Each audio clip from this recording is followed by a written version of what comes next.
Andrew, it's there's like a month of birthdays. I have so many birthdays, and my niece's birthday on a football Sunday. They decided to hold up the party yesterday. I had to drop off the wife and her friend at the Pitbull concert, and then drive people around afterwards as the designated driver. I couldn't even watch my 5% play on Sunday night. It was the Vancouver Kings, and sorry, the Vancouver Canucks, and it's just as well Vancouver in regulation. I would have lost any hair I had left on this body, probably my eyebrows, if I had to watch that game. They take the lead. They allow a goal with like 90 seconds left and turns a winning bet into a losing bet, which then turns into a winning bet with the goal with 27 seconds left. And I got your text messages while I was driving. They're popping up on my screen in front of me. So, yeah, I'm just happy to get there. A good run in NHL and look to keep it going. We only have a couple games on today's card. The NHL continues to give us an unbalanced schedule. And I think, guys, just so you know, like moving forward on nights where there's only like one or two games, we're likely not going to have a show, but we will put out some content. Andrew and I will put out a couple of videos, maybe on some free plays and stuff as well too. But with that said, Andrew, we're going to talk Kings and Nashville, New Jersey, and Edmonton. The Oilers get in the win column yesterday. Your props, which continue to pay, and then a couple show best bets. We could both have some interesting ones today in the show best bet segment. No ladder challenge today. There's only two games. We will go back to the ladder challenge on Tuesday when we have a fuller slate of games to kick it off. And we'll see if we can actually turn that ladder, because our producer wants to turn it into a step stool because he says you only make it past 2 or 3 steps. I'll get the full ladder, Dan, okay? Just like your Eagles, just keep on winning. Like my Bills, Buffalo Bills. Andrew, LA Kings, Nashville Predators. How are you breaking down this game? Yeah, Kings 6-3-3, Predators 4-6-1. Of course, the Preds had a lot of hype going into this season, and it took some time for them to get going a little bit.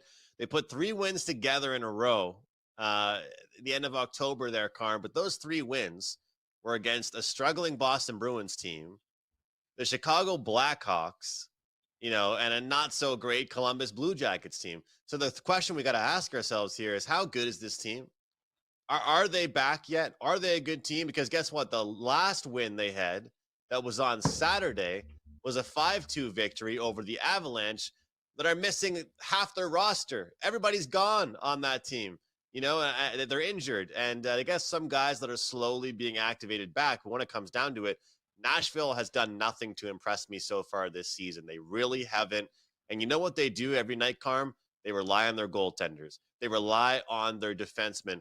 They pick up Marchessault. They pick up Stamkos. They've got some of these guys that are just great scorers.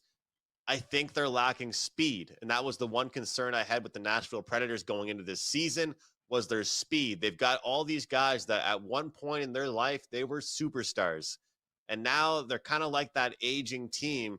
The LA Kings will not be happy. They're off a 4-3 loss to the Chicago Blackhawks. Carm, I think it was 20 or 30 seconds left on Saturday in the game. The LA Kings give up a goal against the Hawks, and it was a really exciting shootout that I watched. And, of course, the Hawks got the edge. I like the under 6 in this matchup, Kings and Predators. I think both teams will have defense on their minds. The Predators right now, these superstar, quote-unquote, players are not playing like star players. And as far as the Kings, usually when they're off a game where they give up a handful of goals, especially the way that game ended, they put up a good defensive effort the following night. So under 6 for me, 2 good goaltenders, 2 teams that I trust to play good defensive hockey. We'll hope for a low-scoring game tonight in this one, Carm. Yeah, listen, I can see your point on it, Andrew. I'm going to stay away from the total on this one, but I'm going to take the Preds in this one. And yeah, you're laying a price with the Preds. It's not a very big price because they're playing the LA Kings.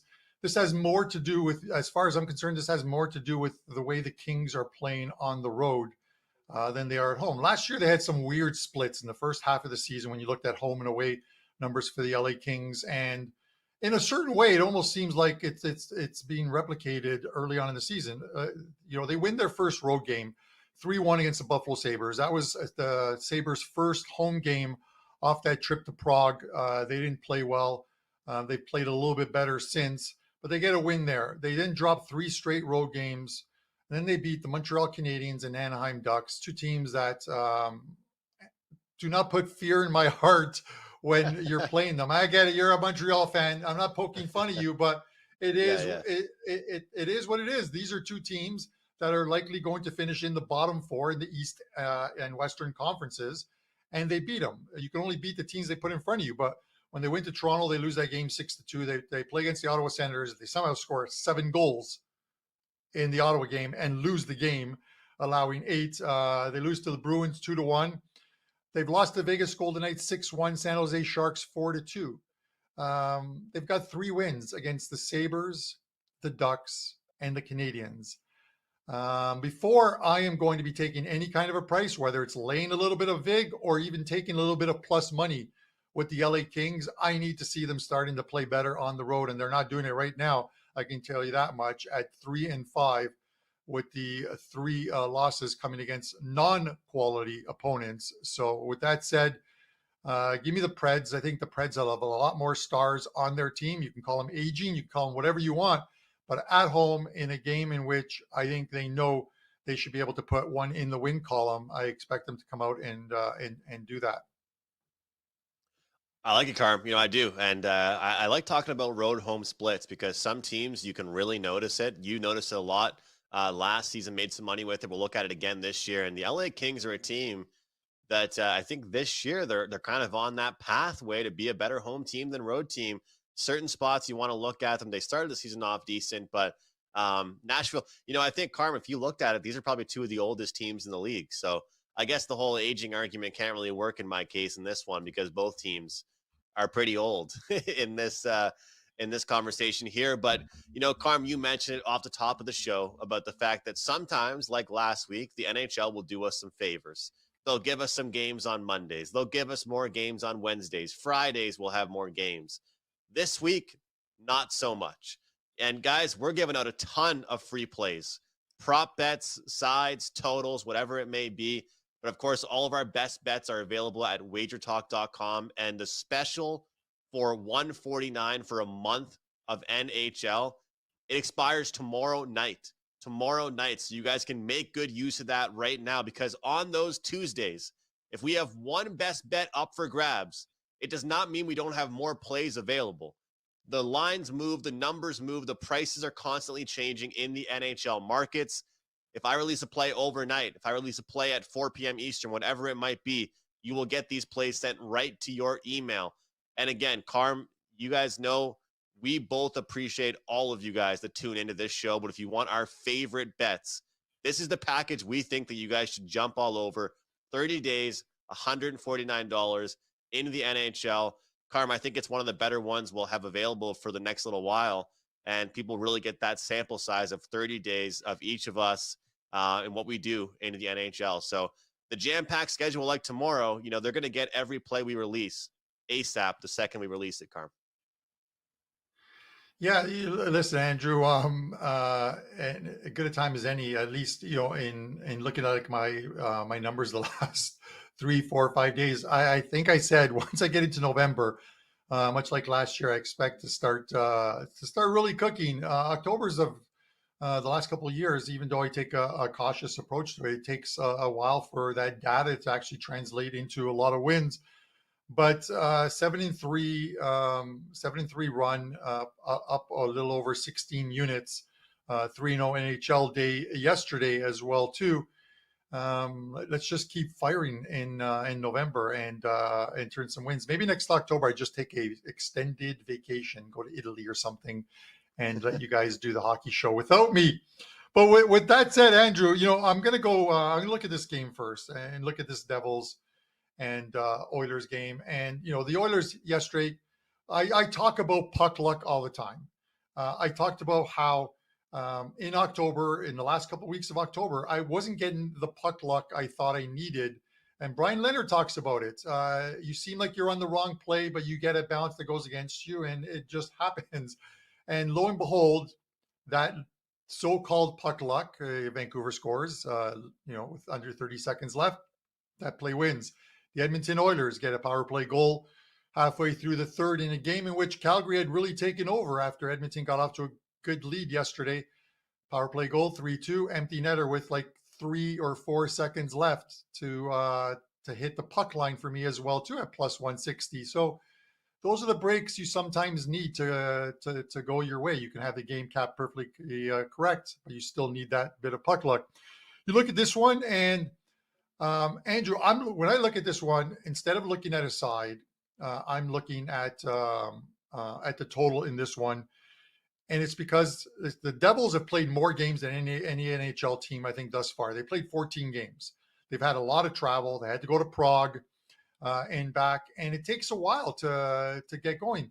14 games, but they've been off. They had the whole weekend off, and they were already in Alberta, having played Calgary on Friday night in a game in which was only decided in the third period. The 3-0 final score is not indicative of how that game was played. The Devils, I thought, played well in the first couple of periods, just could not score on Calgary, and then the Flames get a couple quick ones, an empty netter, and it's done. They've now been there for a couple of days. They've been in Edmonton since Saturday morning, optional skates, 48 hours off, and now they play the Oilers team that played last night in Calgary and played a great opening 20 minutes, but then looked gassed in the second period and somehow found their legs in the third period and got that win in that one. And now they got to come back. They're still missing McDavid. I get it, it's the next man up mentality, but on a back-to-back, even though there's very little travel, if anything, going from Calgary to Edmonton for this one, Picard should be in goal tonight because Skinner started last night. I just think the team that's going to be ready to play from the opening 20 minutes is going to be this Devils team. So, and the Devils are playing extremely well defensively.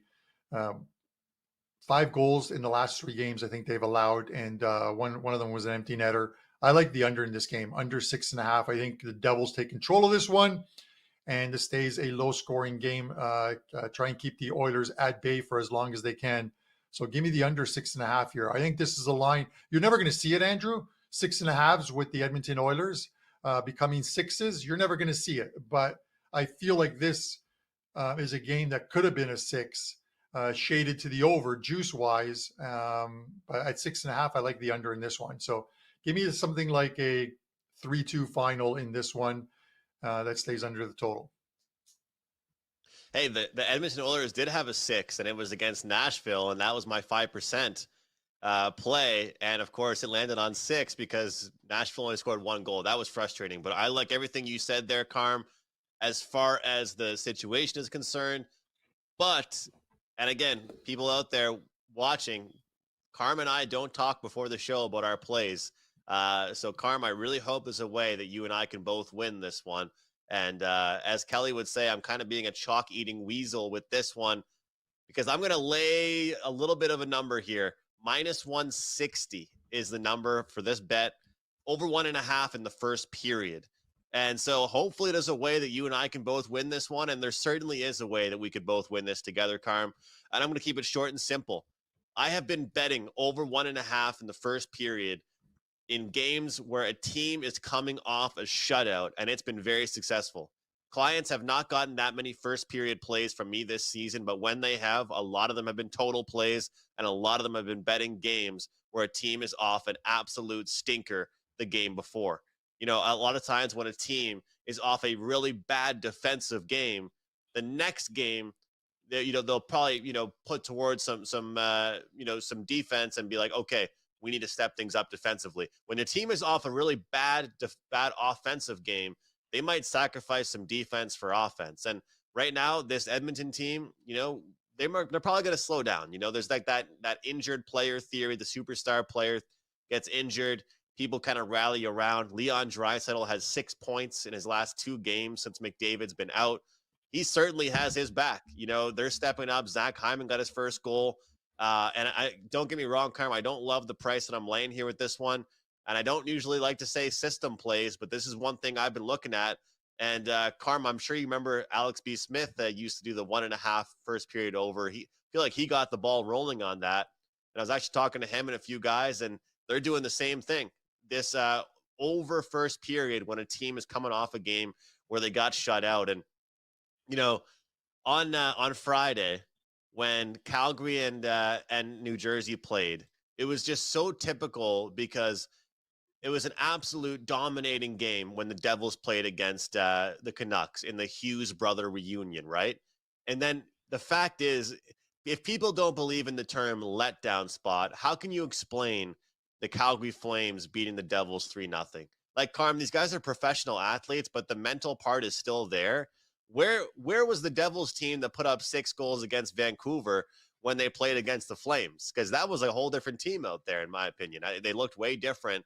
And I'm thinking they'll, kind of get it going again tonight. But that was a crazy 2-game span for that Devils team, eh? Definitely. Andrew, this is what we're going to see throughout the season. There's, I think the biggest thing, and I think you mentioned it, like, like the McDavid being out, and it's sort of the next man up mentality. You see some teams in their first few games overperform or still win, but I think the longer that player is out, I think it has. You look at Colorado last year as well too.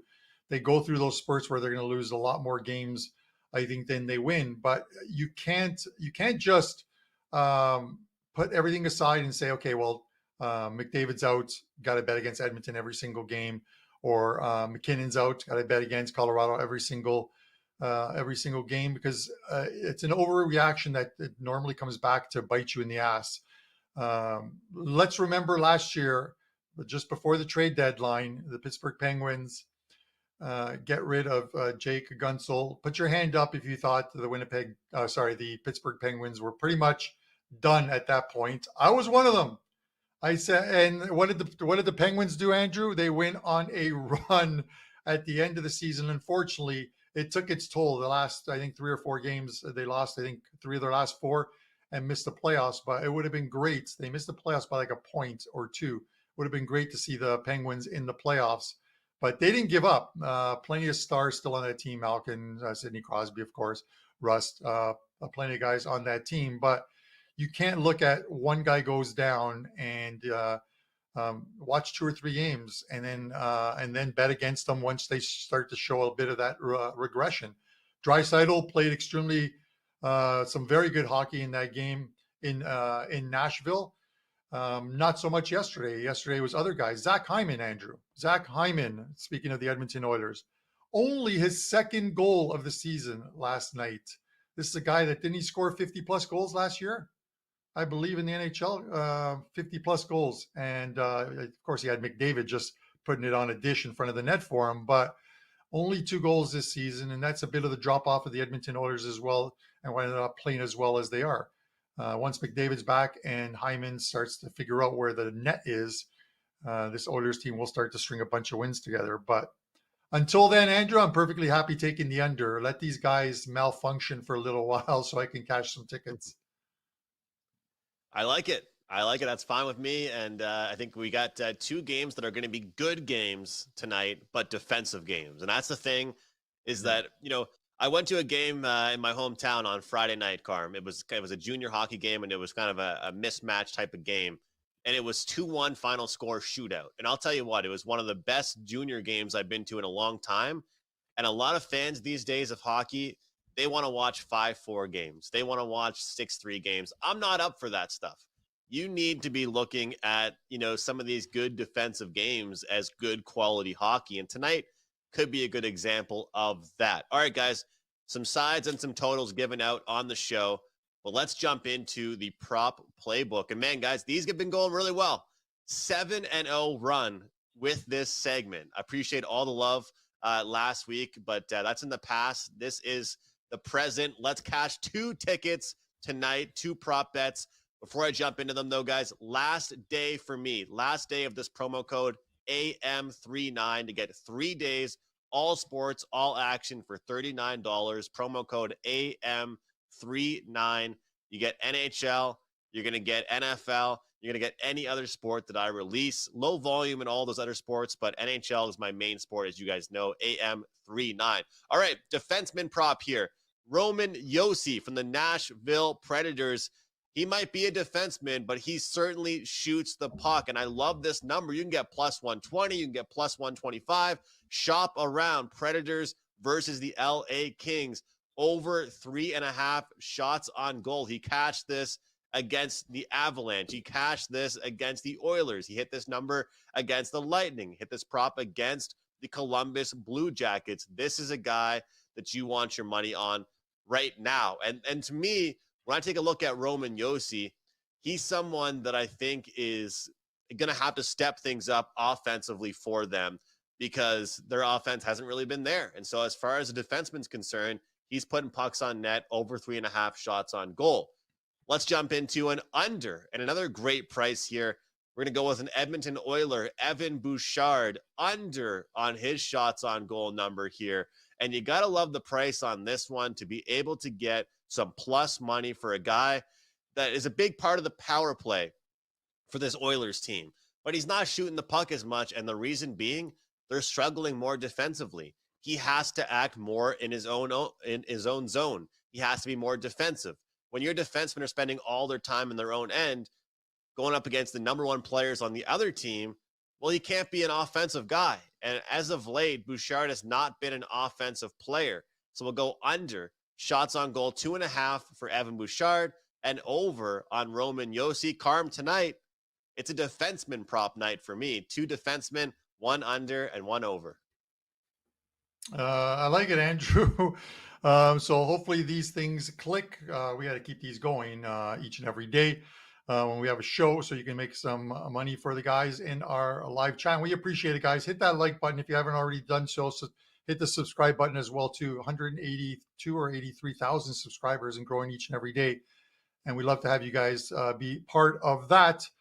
We're going to get into the best bet segment, Andrew. One quick note, when you talked about the first period unders yesterday, the first game, a goal in the first 3.5 minutes, shorthanded by the New York Rangers. That game stays. That's the only goal of the first period, but every other game went over the total in the first period. I think 6-1 on the day, or 7-1, however many games there were. That was the only one that stayed under the total. For myself, guys, up tonight at WagerTalk, NFL 3-pack, a side and a couple prop plays. 16-6 the last 5 Monday nights with these play and prop picks. We're going to try and finish this week off, this NFL week off, with some more winners as well too. And an NHL 3-pack, again, play and a couple props as well too.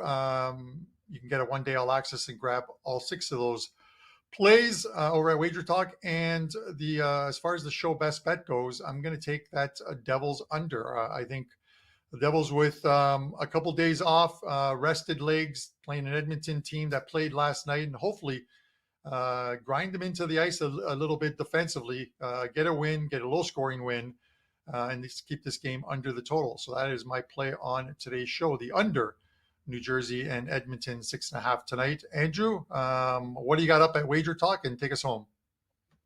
Carm, it's under city for us tonight. Both of us are taking lots of unders, whether it's props or totals, because you've got the under in that game. I've got the under in the other game. So I'm hoping that the Kings, fresh off a tough defensive game against the Hawks, can bounce back defensively, and the Preds can play some good defensive hockey. I'm taking the under 6 in that one. And for me, I've got a 3% NHL side play up today. It's only a small slate, but don't sleep on these small slate, guys. You know, Mondays, Wednesdays, Fridays. People love Tuesdays, Thursdays, and Saturdays. Do not forget about these ones. And again, guys, tomorrow night, this package expires $149 for 30 days of all NHL plays.